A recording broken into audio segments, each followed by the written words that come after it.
Cool. Hi, everybody. Welcome back to our Apollo Weekly Scoot AMA. I'm Chris, joined today by our CTO, Elwa, and our COO, Nadim. And today we're going to be talking about maintenance tips and tricks and answering any questions from the community. So before we jump in, Elwa, Nadim, how are you guys doing? Fantastic. It's Friday. It's beautiful outside. I'm going to go ride the pro this weekend, so doing really good. Nice. Yeah, no complaints on my end either. Nice. And with that nice weather, like we said, so really today what we really want to focus on is, again, you're probably taking, if you live in Canada or in places where the temperature is cold during winter, you're probably getting your scooter out and getting it ready for spring and summer. And maintenance is really, really important. I just did my maintenance on my scooter yesterday, just pumping up tires, going through everything. So yeah, today we're going to go through those tips and tricks. And Nadim's going to walk you through a lot of it because we have really, really informative maintenance guides on our website. I guess before we jump into it, Nadim, do you want to sort of give a bit of, what resources are out there that we provide to our customers? And if you have a scooter, you're an Apollo owner, where do you go to get a bit of direction on maintenance for your scooters? Yeah, for sure. So current existing resources, there's quite a few. So we have a lot of repair videos on YouTube. So if you're not subscribed, I guess, to our channel on YouTube, please do so. We release those videos. Actually, we're also expecting to do a bit of a repair video, sort of like dump, as we're working through the certification program for our third-party repair network expansion. So all of those resources will be available to everyone in the community as well. So if you haven't, then please do so. We have a lot of articles on our help desk. So each model has its own maintenance guide with a really, really nice table that shows you how often you should be checking which components. So, every 5 kilometers, every 10 kilometers, 50, 500, 1,000. Obviously, preventative maintenance is really important and making sure that everything is operating the way that it should. There is step-by-step guides on our chat assistant on the site that you can definitely check out as well. If you start going through the troubleshooting flows or the maintenance flows, you'll see that there are some really good resources there too. And the manuals are also on the site, and the manuals have a lot of really, really good, useful, important information on how to safely operate your scooter. So those are on the help desk as well. Please check those out. And then obviously, with anyone who is buying a new scooter, they're getting the latest and greatest manuals. So for customers who might have an older scooter, they might not have that information in their manual, but it is available on the website. So we try to make the digital copy available to everyone. So those are some of the resources that we have today. Cool. Thank you. And that's it. I guess even when jumping into this, I think that the biggest thing when you live in a cold area, or if you are coming back from winter, for me personally, and we can go through this afterwards, like what is your biggest sort of maintenance priority? And I'm curious to hear what yours is as well. Number one is always battery, I think, because like battery is, and correct me if I'm wrong, during winter, you must always leave your scooter in somewhere with a room temperature. The battery must be at 77 or 80% is ideal. Never leave your battery at 0 and leave it in like garage or anything. Your battery won't wake up the next year. And then you're going to contact your supplier and be like, oh, my battery is defective. That is part of the maintenance that you're required to do as a customer. So super, super important with lithium-ion batteries. And that is, I think, the biggest one. What do you remember any of those that, any other recommendations for people, I guess, just starting off with that scooter maintenance, most importantly? For sure, the battery, for me, it's also number one because it's the most expensive part of the scooter. And yet they say between 60 and 70, 75% is the ideal range where the battery is going to be stable. And you want to keep it between 0 to like 25 degrees, the ideal range of temperature. So if in your garage it's going into like the minus degrees, don't leave it there. Or, for me, I just remove the battery at the start of the winter, put it like in one of my closet upstairs. So at least I don't have to bring the whole scooter up. Yeah, I think now it's a lot more intuitive than before. Before you just had bar on the display, so it was like, oh, it's at 2-3 bars, so that should be good enough. Now at least you can connect to the app and see the actual battery level. And the interesting things we can do for like the new Pro, for example, having the smart BMS and the IoT, well, we can send you notification when you reach that critical level of battery to say like, hey, like you should add 10% to it because now it's at 50% or things like that. And another thing that I saw quite a lot is people that they're gonna store their scooter anywhere, like on the garage, in the garage, whatever, but the tire pressure is low, and it's gonna continue deflating during winter. And when they want to inflate it again, well, because it was for 2 or 3 months on the flat ground, the tire is all deformed. So after that, yeah, like wobbling in the tire, it's not ideal. So maybe just check your tire pressure as well. Yeah, no, that's great. And again, what we'll do is we'll send some reports here. There's some really good resources all on our website. I know there's a lot of info, but it really breaks it down. Like we have a chart that literally says every 5 kilometers in every ride what you need to do on the maintenance side. One for every 50 kilometers, 500 kilometers, and 1,000 kilometers. And that's really important. So like everything from, and we can walk through it now, but essentially like check your tire pressure is really, really important. All of the PSI is on our website. Lights, I mean, we could also go through different scenarios. What happens if you over pump or under pump your tire? Well, what will happen to your experience? So I guess it's under pumping, over pumping it. It depends the type of tire, I guess. Yeah, if you have inner tubes in it, like your old lineup, over pumping it, you're gonna get a flat tire pretty rapidly. And same thing for under pumping it. When you talk about tubeless tires, like everything we have in our new lineup, it's the same thing as a car that if you overinflate it, the middle of the tires is going to be like rounded. So you're going to use just the middle of the tire instead of the whole surface of the tire. And having a wide tire like the City, that's going to be even more true because it's really going to form a balloon on it.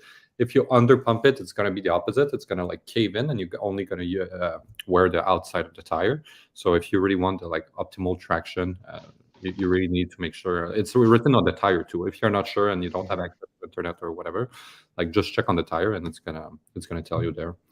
That's one of the best investments you can do is literally buy a pump that has a tire pressure check. Because like I've seen cases, we've seen every case, but I've seen cases of people bring it to like a gas station without a thing and just like overinflating and the tire exploding. Like or they have at the gas station they have the middle thing coming out when you put the pressure and you're trying to see like so yeah, get the digital one. It's a good investment for sure. And just like for people to know, in our new toolkits that's going to be offered with all the new scooters, we offer a pump and a valve extender as well. There's no pressure gauge because it literally couldn't fit in the kit with everything we packed in, but at least you have a pump, so if you see that it's soft, well, you can give it a little bit and continue your ride. Yeah, great points. So going on to next, which is brakes. So this is ensuring all your brakes are fully functional, are properly adjusted, lubricated brake cables, and changing the brake pads. I remember doing like when we went with some different cases, like what do you use to clean the brake disc, and can you use WD-40 or grease to clean the disc brakes? Yeah, no, you don't want to use any of those. What's going to happen basically? You can use, so you don't want to use any grease on your brake. Period. That's it. When you talk about like WD-40, which is like a water repellent, you can clean your disc brake with it. That's fine. Like with a clean towel, you clean your disc. But the problem is that your brake pads are like little sponge and they're going to absorb all the WD-40. And then your brake pads are basically scrap. And as soon as you have a little bit, like it's done, and you're going to hear it. It's going to squeal and everything. So what you want to do is, let's say you have a disc brake. You want to remove your brake pads, clean your disc properly. And there's also proper cleaner on Amazon that you can find to do this. Or you can just buy brake cleaner. It's literally called like this. And for your brake pad, I will also recommend using brake cleaner, and you want to like put them on a clean towel and use a little brush and just spray it and brush it to really clean all the water out of it and the impurity. That's pretty much it. After that, you install them, tie them, like make sure they're good to go. A thing that people often do is that they're going to clean it, put it back, and they can say, I'm going to adjust them later. And you like take your scooter, you forget about it, and then get into a crash. And for the drum brake, you just tie them and you basically have nothing to do with it. Like I think we recommend every 500 kilometers, you should check them. So if you're at 500 or 1,000, maybe just open your wheel and check. But that's why we're going with drum brake, is the maintenance on it is very easy and minimal. And that's another really, really important investments that I didn't think of before getting a scooter was like proper tools. I think if you get cheap tools, the cheaper they are, the more likely they are to scrap. And if you have cheap tools, they're going to scrap your bolts. And trust me, if one of your bolts on a motor hub or battery hub gets scrapped, you're going to have a very bad time. So again, we always recommend just spend that little bit of investment, get proper tools. It makes your life so easy. Don't try and cut corners when it comes to expensive items, and take care of your stuff. It's really important. But coming back to brakes as well, I mean, the whole point, like Elwar mentioned, reality is, on bikes and motorcycles, disc brakes are great because they're much higher off the ground. Scooters are really close to the ground. So when you have disc brakes, there's a lot of dirt that goes onto the disc. And then that's why you need a lot of maintenance for hydraulic or disc brakes that are open up. And that's why all our new lineup has drum brakes, because it's enclosed inside, which means there's much less maintenance needed. Still needs maintenance, and you still need to check your disc, but that's one of the main reasons why we moved away from disc brakes. Because lots of people don't understand, or don't really understand why we see thousands and thousands and thousands of scooters in our repair centers. And one of those is the biggest pain point. So that's what we're really trying to do. So next after is suspension. How can you maintain suspension? Elwar, if you want to go through a little bit of this. I would again, it depend on the suspension you have. On all the new models with the spring upside down, like the City, the Ghost, the Phantom, just hose it down. Then I would make sure to, if you're gonna store it for the winter, make sure it's dry. Don't just leave it in the garage all wet. There's gonna be corrosion. But you want to hose it down, remove all the dirt. And if you have a plunger inside your suspension, like you have on the City, so like there's a metal rod that guide the suspension. You have it on the City, the Phantom, on all the models except the Ghost.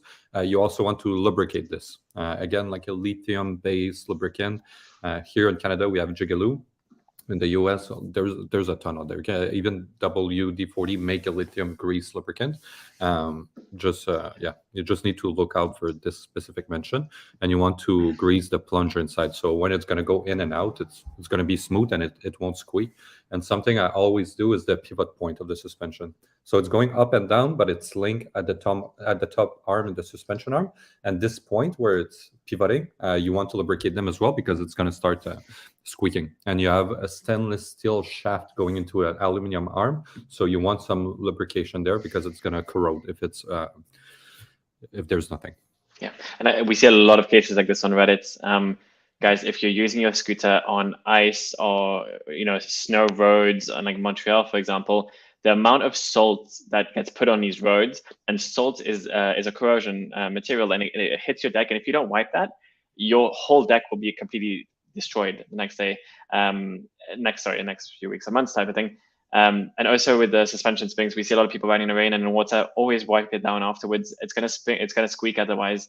And maintenance is literally so important for your scooter. So again, I see a lot of people being like, "Oh, my scooter's squeaking," and it's like, "What do you do?" It's like, "I've been riding in the rain for the last 2 weeks." It's like, "Yeah, okay, well, you need to wipe it down." So it's really, really important. Just to answer a quick question. Sorry, go ahead. Sorry, I think one of the things that's really important is getting in the habit of doing a series of checks before you jump on your scooter. And these checks are not things that are going to take you any longer than a few seconds, really. You just want to check some of the most vital components to make sure that everything's operating the way that it should. Like, these are very complicated machines. They are also machines. They're metal. They have components, mechanical components that interact with one another, that are subject to the environment. And if you're not doing some of those checks, then you are increasing the risk that something pretty serious can happen. And I would see it almost like you're doing a little bit of an investment in the product that you've purchased. Like, those few seconds that you're spending before you ride every time are going to save you hundreds of dollars later. And so it's really worth it. So maybe what we'll do is as we go through the list, we'll kind of package it in a way where these are the type of things you should be checking basically before you jump on your scooter almost every time. These are some things that maybe you want to check, every month, every 6 months, and then maybe every year or something like that based on your usage. So maybe we'll get there in a sec, but yeah, we can answer a few questions in the meantime. Yeah, no, that's great. And again, like Nadeem said, scooters, they get a lot of vibrations during their ride, and vibrations is what makes things rattle and become loose. And that's why all our screws come with Loctite. But if you're doing maintenance and you take off that screw, make sure you reapply Loctite as well when you put it back in, etc.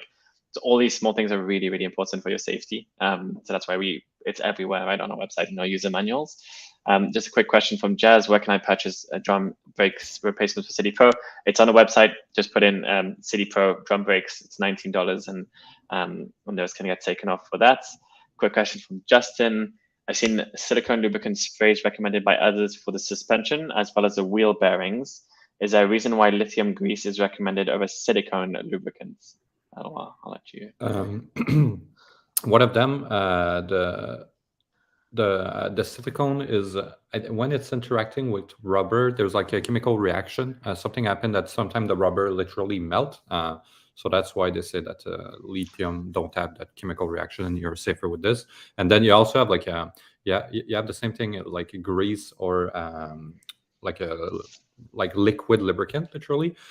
In the bearing, you want very the lubricant because the grease is too thick. It won't go through the seal. All the bearings are sealed, obviously. While for the suspension, you want something that's going to stay there a little bit even when it moves, not like oil that's all going to drip. So then you're probably better with grease. But in both terms, I wouldn't recommend. I would recommend lithium over silicone. Cool. And Mooncake, I'm waiting for repair parts. Yeah, like we mentioned last week, unfortunately, we switched platform internally. There's been a few delays in terms of parts and scooters. Our team's working really, really hard on it. We sincerely apologize. It'll get there very quickly. We're sorry. We're looking into it, and as of next week, everything should be back on track. So thanks for your patience on this. Okay, so going on to next, I mean, battery, there's not much more you can really check on battery health, LY, except for the app and the voltage. So the new screen, we have a new version of the app for the Pro, for all the new models. And it was released this week, actually. It's working pretty well, but it's the same idea as like your iPhone battery screen. So now you see like the total capacity not in voltage, like really the capacity, the amp hour of the battery. You can see the degradation, what is the health of your battery. You can see the temperature now. So it's giving you, I think, 9 data points. So that's going to be pretty helpful for battery diagnostic. For all the other customers that don't have a smart BMS, we're going to be releasing the same version of that screen, but simplified with the data point we have. So it's going to be much easier than looking at the voltage and like remembering that, okay, when it's full, it's 58.8 volt. Like we're going to tell you the degradation based on voltage. But this whole process is going to be made a lot easier, but through the app. Perfect. So we also have a list of questions that were submitted before. So we're going to go through those as well.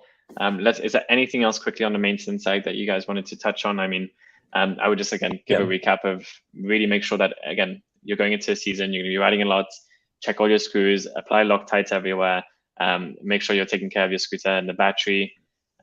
Anything else you guys can think of for the safety of our riders? For sure. I would just say a couple things are also important to make sure that everything is tight and excuse me, that nothing is loose. Like when things are loose, that's generally where, you might be running into issues with things not working the way that they should. We need to ensure that, or everyone should ensure that those connections are always tight. So things like your handlebar, your direction bolts, any screws under your deck, any bolts on the motors or headset screws. We talked a bit about the locking mechanism, the holding mechanism. Those are things that are really, really important to ensure that are tight at all times. But yeah, just quickly to kind of recap, like what are some of the things you should check almost every ride and then moving forward. So obviously tire pressure, that your brakes are working, that your lights are working, and that your locking mechanism and sort of like your handlebar is solid and tight and nothing is loose. Those are things you should be doing on every ride. Before you are hitting speed, you want to make sure that you have stable control over the scooter.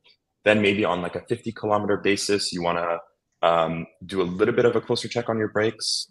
Make sure your suspension is working properly, that everything is aligned and tightened the way that it should. Retention, your locking mechanism, that's like one of the most critical components in the scooter. Make sure that your main direction nut is not getting loose. And then you want to make sure, obviously, your wheels are properly secured and your headset is probably fastened as well. So that's maybe a bit more from like the stem perspective, making sure that the stem is tight and secured.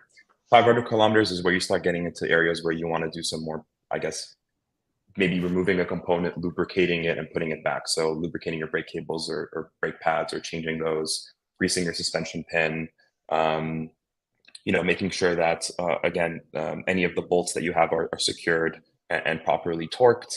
And then for the 1,000 kilometers, I think whereas you get into potentially like needing to replace some components. So like changing your tire, it's probably a good idea to do that every so often, or doing a full inspection full inspection of the suspension to make sure that there is no wear and tear there.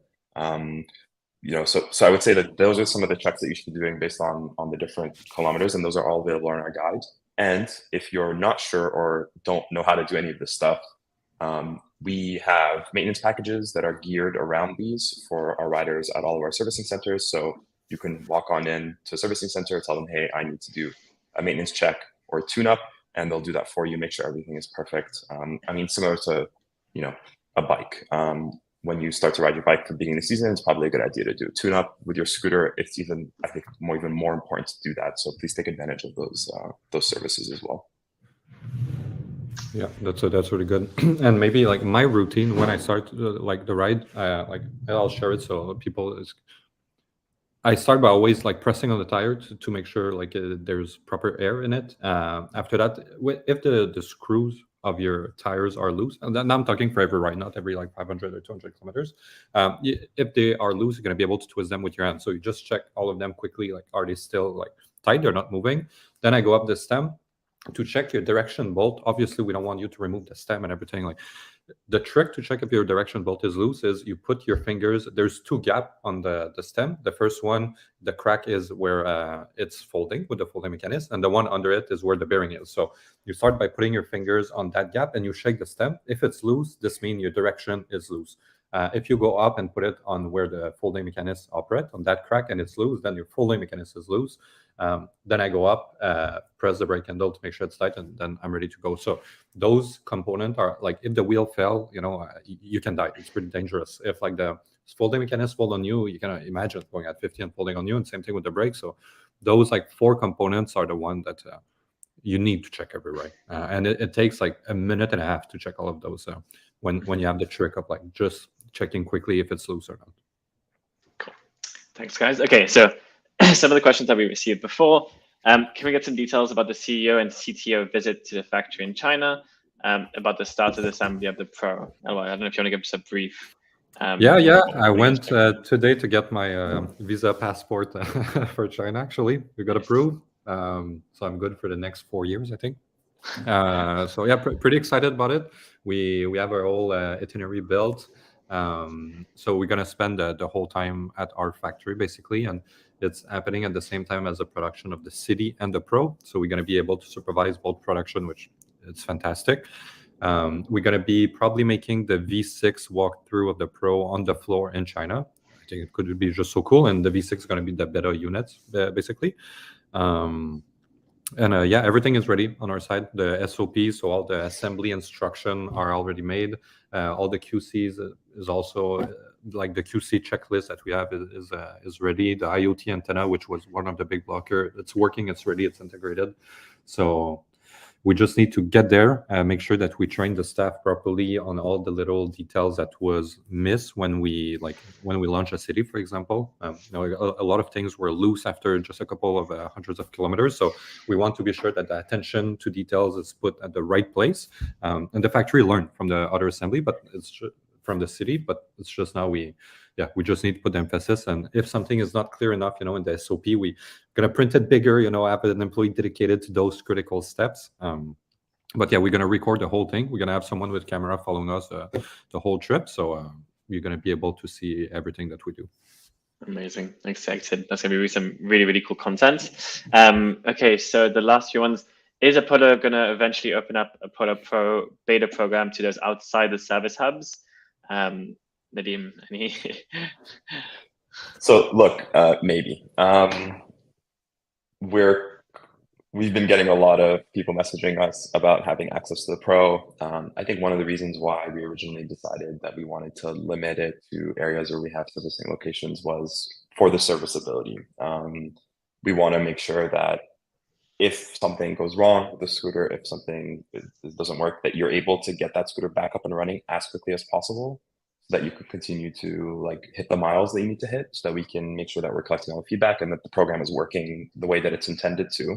And the Pro is very expensive to ship back and forth because of its size and weight. So we'll see how the Alpha kind of way it works. We have like an original set of users, and then there's like a secondary phase. If everything goes really, really well in the alpha, we might open it up to some people, and maybe we'll open it up to some of the people who have been supporting us from the beginning. Give them a little bit of an early treat or early Christmas present in the middle of the summer. So we'll see. So for now, I would say no, but maybe. Cool. Yeah. And again, the main purpose of it is it's not that we don't want to. We just want to make sure we're able to service and help you if anything happens, right? So our priority with this is it's a beta program, and it's really to make sure that the units are perfect. So worst case, these will be available for delivery in October if all goes to plan. So that's when the final units will come out. So a few other ones here as well. Is there any danger of overcharging the battery? If you want to charge it overnight, it could be sitting for a while. Is that okay? Yes, it's okay. You have a BMS. The charger also have a security built in, so yes, you can leave it charged for a week if you want, and it's going to be fine. Ideally, unplug it when you see it's full, just like to be safe, I guess. But yeah, there's so much like built-in thing in those BMS and chargers that yes, it's 100% fine. But we do recommend to like not charge it for more than 24 hours or something, right? Yeah, you might just unplug it when it's full, but don't stress that you need to come home early because like it's gonna stay charged while full for like 2 hours. It's fine. Perfect. Next one here is, when can we purchase Extend from Johnny? I think that would be in Canada, probably asking Nadim. Yeah, if you're in the US, you can already. You should have received an email.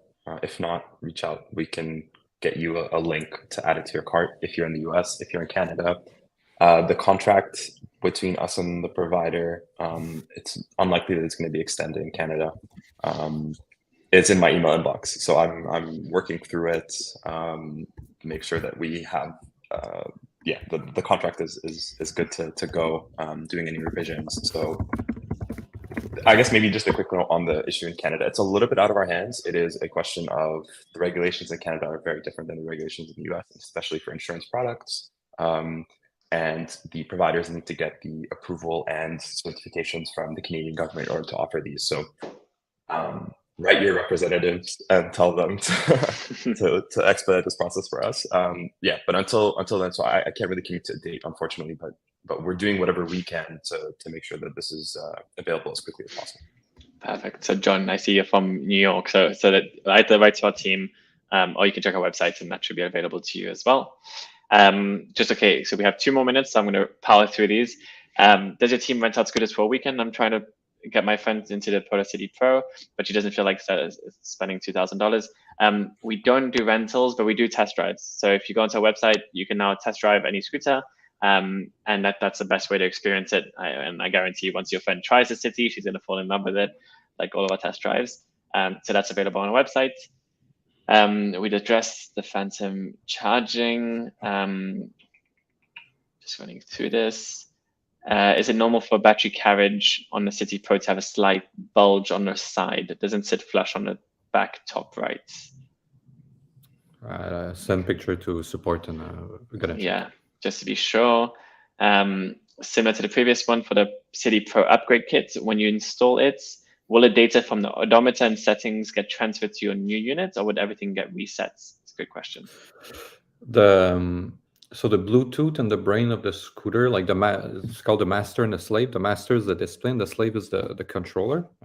So yes, everything will be erased, the odometer, your settings, everything, and you'll have to add it as a new scooter, which I think it's fine. It's like you do it one time, and it's going to take you like 5 minutes. It's not that big of a deal. And setting is acceleration, top speed.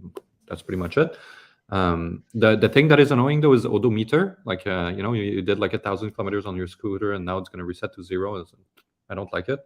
And the reason is simple: we cannot override the odometer of a scooter even from our backend. So what I think I'm going to try to do is save all the odometer that we have for those model, and even if the display is going to show you your new odometer with the new headset, at least the app will do the sum of the old one plus the new one, and you will see the total mileage there. And it's quite important for us as well. We want to see how much mileage you put on your scooter. So yeah, we are working on it. But as of now, if you were to do this tomorrow morning, it would be erased everything. So yeah. Cool. And then a last question before we jump off from Jazira. Have any beta testers already been accepted? Is a beta testing program active? So the beta testing program, I mean, the application is still open, and it's currently going in. So we still have availability, and I don't think we're going to close it, and I mean, until the deliveries arrive. Nadim, right? Correct? Yeah, no, I don't think so. If you have any questions about the beta program, call our sales line. They'll be able to help you answer. They'll be able to answer any questions that you have. Just call the number on the site, and we'll help you out. Yeah, and Steve, when should we expect to receive our beta batch? So again, Eloi and Mac are going to the production line this month to go through all of it. So everything will be updated there. They'll show you the scooters. They'll share all the dates, all the timelines, and everything else, and you're gonna get like a real insight into the unit. So thank you for your patience on this. It's gonna be really exciting, and it's gonna be a beautiful scooter. So great, guys. Well, thank you so much for tuning in today on this Friday for the maintenance guides. Please submit all your questions. Leave a like, follow the channel. And if you have any questions, please feel free to reach out to us. Please, the biggest takeaway from this is spring season's coming. It's really, really fun, but prioritize your safety. Make sure you spend that 5-10 minutes on your scooter. Check every single bolt, check every single tire pressure, everything. If you have any questions, write to our team. Like Nadim said, we have maintenance packages. If you don't want to do it yourself, we're happy to do it for you. And just please ride safe. You know, it's a really exciting time, and we want to make sure you're taking care of all the sides as well. Yeah. So and on our end, we're going to do everything we can to make those resources and materials available to you. Make sure that you have access to that information. It's a responsibility we don't take lightly, obviously, when it comes to the safety of our riders. So that's a commitment that you have from us. And then I guess in return, we just ask that you do the work necessary to make sure that you're riding as safely as possible as well. So yeah. And also, if you guys are not part of the Facebook group, I see a lot of beautiful cases in which people are like, "Oh, I need help changing a tire," and someone's like, "Oh, I live just next door, I can come and help." And like, ask the community. The community is here, and they're really, really kind and here to help. If our team can't help, which I'm sure they will. But yeah, anyway, Eloi and Nadim, thank you. Have a lovely weekend, and to everyone, ride safe, and we'll see you next week. Thanks. Thank you. All right.